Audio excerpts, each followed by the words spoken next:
अब हम पढ़ेंगे तद्धित प्रत्यय। सबसे पहले हमने उदाहरण देखे थे, अब इसकी परिभाषा देखते हैं।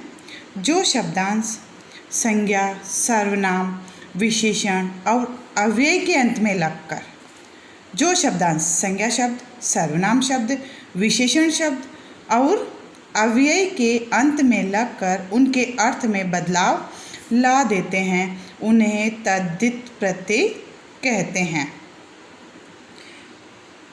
उपसर्ग में उसमें कृत प्रत्यय में हमने क्या पढ़ा था कि जो प्रत्यय क्रिया या धातुओं के साथ जुड़कर संज्ञा, विशेषण तथा क्रिया शब्दों का निर्माण करते, वो शब्द तो संज्ञा, विशेषण और क्रिया शब्दों का निर्माण करते हैं, लेकिन जो तद्धित प्रत्यय हैं वो संज्ञा, सर्वनाम, विशेषण और अव्यय के अंत में लगकर उनके अर्थ में परिवर्तन ला देते हैं, उन्हें तद्धित प्रत्यय कहते हैं। आइए अब शब्द देखते हैं इनके। जेठ, भूख, प्यारी, ये मूल शब्द है। तद्धित प्रत्यय है आ, तो शब्द बना जेठा, भूखा, प्यारा। तो ये तो आपको पता चल ही गया कि प्रत्यय पीछे लगते हैं। जेठ प्लस आ, भूख प्लस आ, प्यार प्लस आ।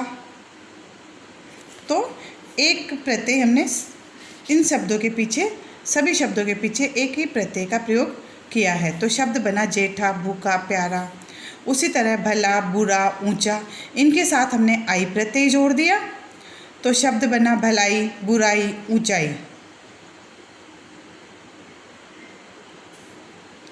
साल, रोज, मेहनत, इनके साथ हमने आना प्रत्यय लगाया, तो शब्द बना सालाना, रोजाना, मेहनताना। नौकर, सेठ, देवर, इनके साथ हमने आनी प्रत्यय जोड़ दिया, तो शब्द बन गया हमारा नौकरानी, सेठानी, देवरानी।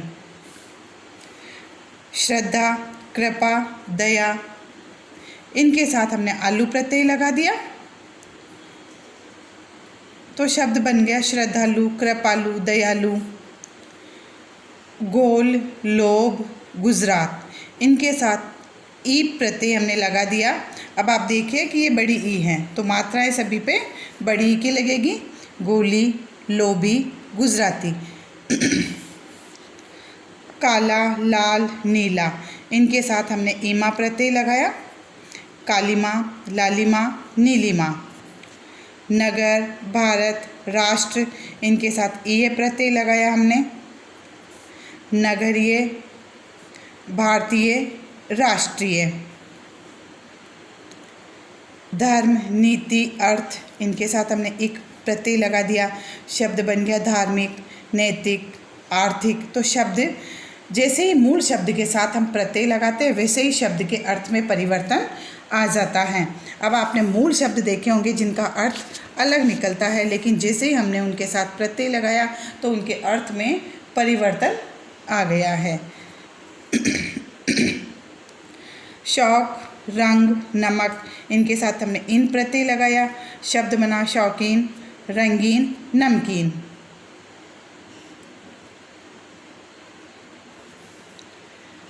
लोटा, बूढ़ा, खाट, इनके साथ ये प्रत्यय लगाया, शब्द बना लुठिया, बुढ़िया, खटिया।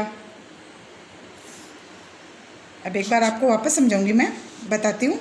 लोटा, लोटा होता,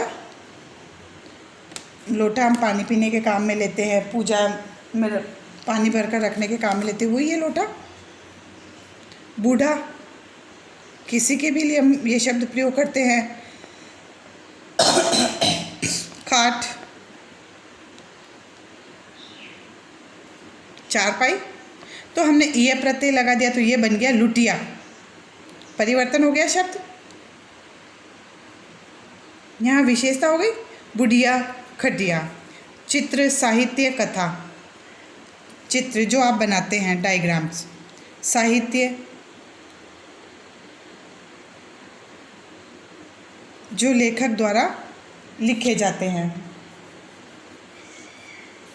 कथा, जो आप लोग सुनते हैं, कहानी। लेकिन कार प्रत्यय अब हमने इसके साथ कार प्रत्यय लगाया तो यहाँ शब्द बन गया चित्रकार चित्र बनाने वाला, साहित्यकार साहित्य की रचना करने वाला, कथाकार कथा लिखने वाला या कथा कहने वाला। तो शब्द के अर्थ में परिवर्तन हो जाता है। मानव, शीघ्र, सौम्य, ता प्रत्यय लगा दिया तो शब्द बना मानवता, शीघ्रता, सौम्यता। खरीद, ठेका, दुकान, इनके साथ दार प्रत्यय लगा दिया तो शब्द बन गया खरीदार, ठेकेदार, दुकानदार। रोशन, कलम, धूप, इनके साथ दान प्रत्यय हमने लगा दिया तो शब्द बना रोशनदान, कलमदान, धूपदान। 7, 8, 9, वा प्रत्यय लगाने से शब्द बना सातवां, आठवां, नौवां। आनंद, गर्व, आतंक के साथ हमने ईट प्रत्यय लगाया, शब्द बना आनंदित, गर्वित, आतंकित।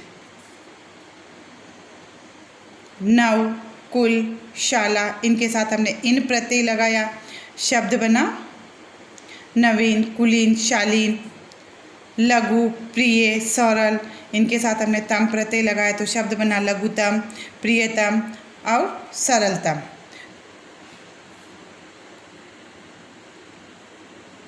अब मैं कुछ प्रत्यय आपको और बताती हूँ।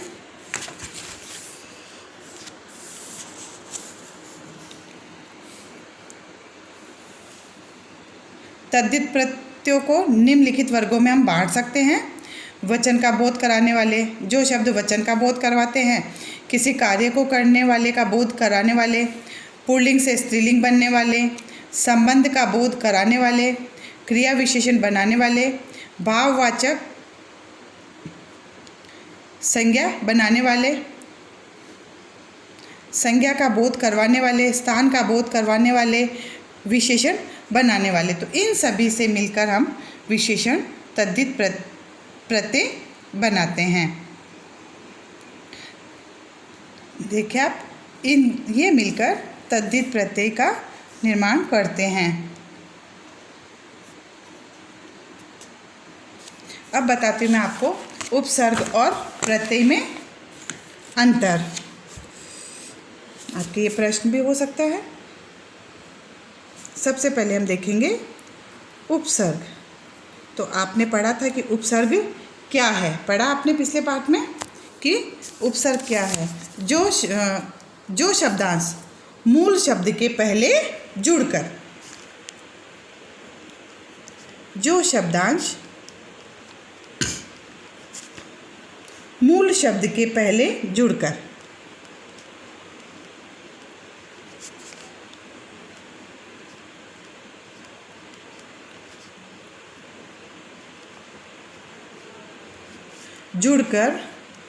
उसके अर्थ में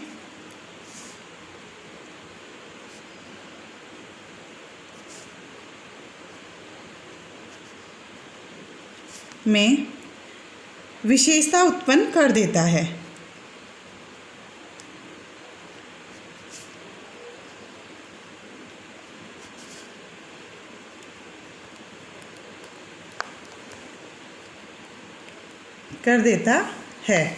अथवा उसके अर्थ में कोई परिवर्तन ला देता है।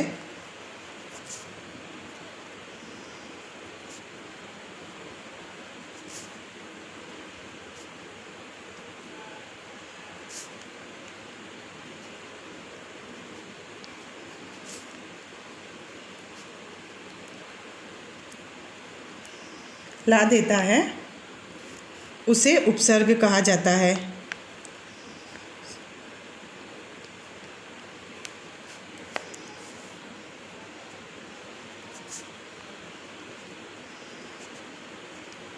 उसे उपसर्ग कहा जाता है।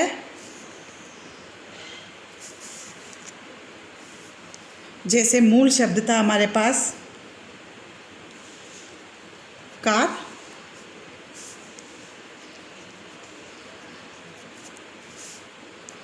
मूल शब्द था हमारे पास कार और हमने इसके साथ उपसर्ग जोड़ दिया बे, तो बे उपसर्ग आगे जुड़ेगा और कार शब्द मूल शब्द पीछे, तो शब्द था कार। अब हमने इन दोनों को जोड़ा तो शब्द बना हमारे पास बेकार। जो शब्द मूल शब्द के आगे लगते हैं वो तो है उपसर्ग। तो ये देखा आपने। अब देखते हैं प्रत्यय।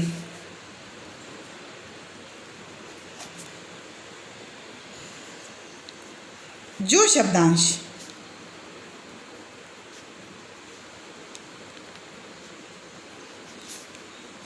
शब्द के अंत में लगकर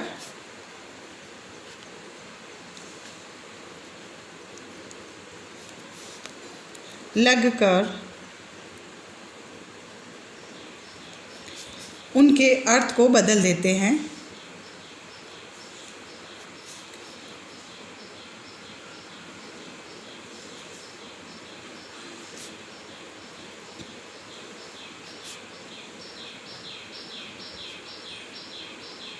उनके अर्थ को बदल देते हैं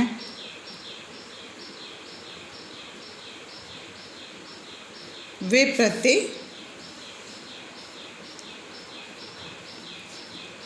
कहलाते हैं।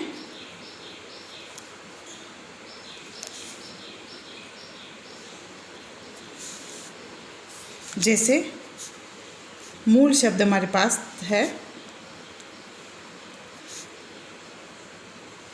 दुकान और हमने इसके पीछे प्रत्यय लगा दिया दार, तो शब्द बन गया हमारा दुकान दार। तो ये था आपका उपसर्ग और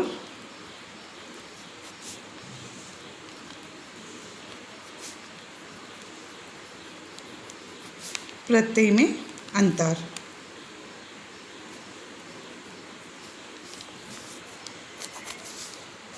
तो अब यह आपको समझ में आ ही गया कि उपसर्ग जो है वो शब्द के आगे जुड़ते हैं और प्रत्यय शब्द के पीछे। जो शब्दांश मूल शब्द के पहले जुड़ के उसके अर्थ में परिवर्तन ला देते हैं वो तो है उपसर्ग, और जो शब्दांश शब्द के अंत में लगकर उस शब्द के अर्थ में परिवर्तन ला देते हैं या उसका अर्थ बदल देते हैं तो वो है प्रत्यय। ये अंतर है।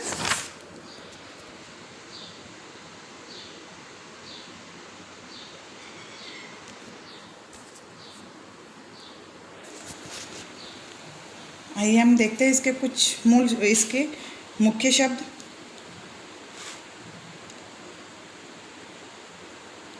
उपसर्ग प्रत्यय विश्व की लगभग सभी भाषाओं में पाए जाते हैं। उपसर्ग और प्रत्यय विश्व की लगभग सभी भाषाओं में पाए जाते हैं। कृदंत और तद्धित प्रत्यय एक जैसे भी हो सकते हैं, जैसे आहट। कृदंत थरथराहट, थरथराना क्रिया के साथ, तद्धित गर्माहट, गर्म भाववाचक संज्ञा के साथ। अतः एक प्रत्यय का प्रयोग दोनों में हो सकता है। यह आपका प्रत्यय पाठ यहीं ख़त्म होता है। अब हम इसके अभ्यास प्रश्न देखेंगे।